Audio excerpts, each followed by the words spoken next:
నీది నాది ఒకే కథ. శ్రీ విష్ణు అసలు మోస్ట్ హ్యాపెనింగ్ హీరో. మీకు ఆ ట్రాన్సాక్షన్లో మీరు అప్పుడు ఎప్పుడైనా ఫీల్ అయ్యారు సార్ ఇతనిలో? నాకు అసలు ఆ సినిమాకి అడిగినప్పుడు అండి, ఫస్ట్ సారథి స్టూడియోలోనే ఎక్కడో ఓపెనింగ్, దానికి వెళ్ళాను. ఫస్ట్ ఆ పేరు చెప్పగానే నాకు తెలియలేదండి ఎవరు అనేది నాకు తెలియదు. చేశారండి 2 సినిమాలు 3 సినిమాలు ఏవో చేశారు హీరోగా అని చెప్పారు తప్పితే నాకు తెలియదు, నేను చూడలే.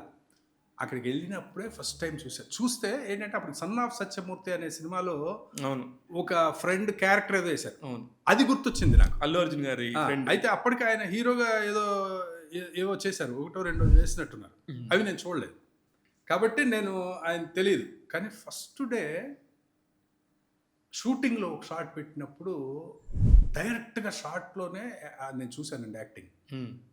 బాబు ఇతని దగ్గర మామూలు పొటెన్షియాలిటీ లేదు, అసలు చాలా న్యాచురల్గా భలే చేస్తున్నాడే అనుకున్నా. ఫస్ట్ అదే నేను అనుకున్నది. ఆ తర్వాత ఇంకా కాంబినేషన్లో సీన్లు చేసేటప్పుడు ఇతను నెక్స్ట్ లెవెల్కి వెళ్ళిపోతాడు ఖచ్చితంగా.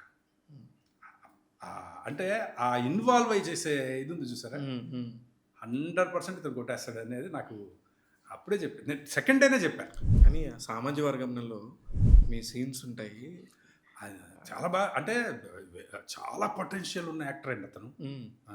నేను ఇంకా ఇంకా చేస్తాడు చూడండి, ఇంకా నెక్స్ట్ లెవెల్కి అంటే పర్ఫార్మెన్స్ ఉంది, అతను తపన ఉంది, ఏదో ఒక కొత్త సినిమా ఇవ్వాలి అనే తపన ఉంది.